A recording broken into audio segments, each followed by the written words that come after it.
एक जंगल में एक शेर रहता था। उस शेर की दोस्ती एक गांव के लड़के से हो गई। वो गांव का लड़का उस शेर के पास रोज घूमने आता था और अपने गांव की सारी बातें उसे बताता था। शेर भी अपने जंगल की सारी बातें उसे बताता था। दोनों की दोस्ती बहुत बढ़िया चल रही थी। तभी गांव में एक चुड़ैल ने आकर लोगों को मारना शुरू कर दिया। यह देखकर गांव के लोग बहुत परेशान थे। तभी वो लड़का जाकर अपने दोस्त शेर से मिला और उसने पूरे गांव को बचाने की तरकीब सोची और शेर को बताया कि अब चुड़ैल से कैसे निजात पाया जाए।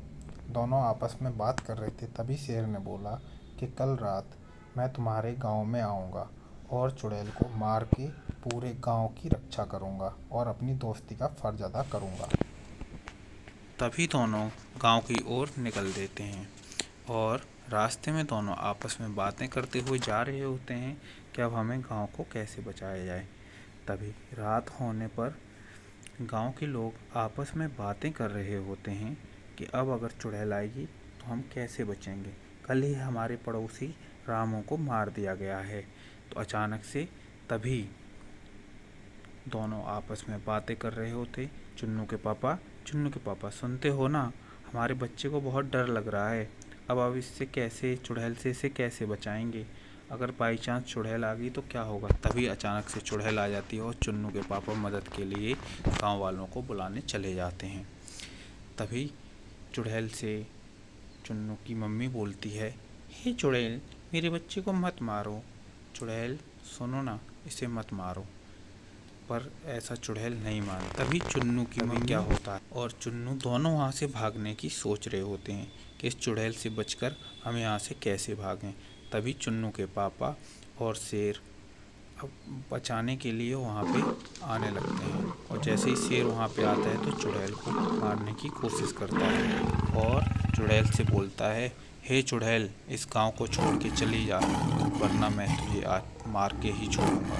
चुड़ैल इस बात से सहमत नहीं थी। चुड़ैल चाहती थी कि मैं पूरे गांव का खून पी करके अमर हो जाऊं। और शेर और चुड़ैल का बहुत ही भयंकर लड़ाई होती है। दोनों आपस में लड़ते आधी रात बीत जाती है और शेर चुड़ैल को लास्ट में जाके हरा देता है। उसके बाद शेर बहुत ही तेज की धाड़ मार करके और गांव वालों को बताता है कि मैंने चुड़ैल को मार दिया है। आज के बाद तुम लोगों को परेशान होने की कोई ज़रूरत नहीं है। और शेर फिर वहाँ पे डांस करने लगता है। यह देखकर गांव के लोग बहुत ही खुश होते हैं। फिर अचानक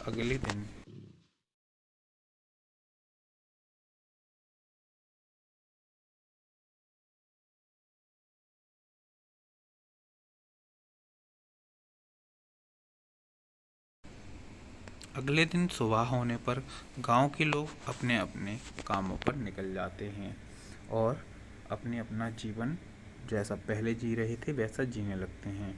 और अब चुड़ैल का कोई डर नहीं था क्योंकि उनका दोस्त कौन था, शेर। इसी प्रकार से बच्चों, आपको भी नहीं डरना चाहिए।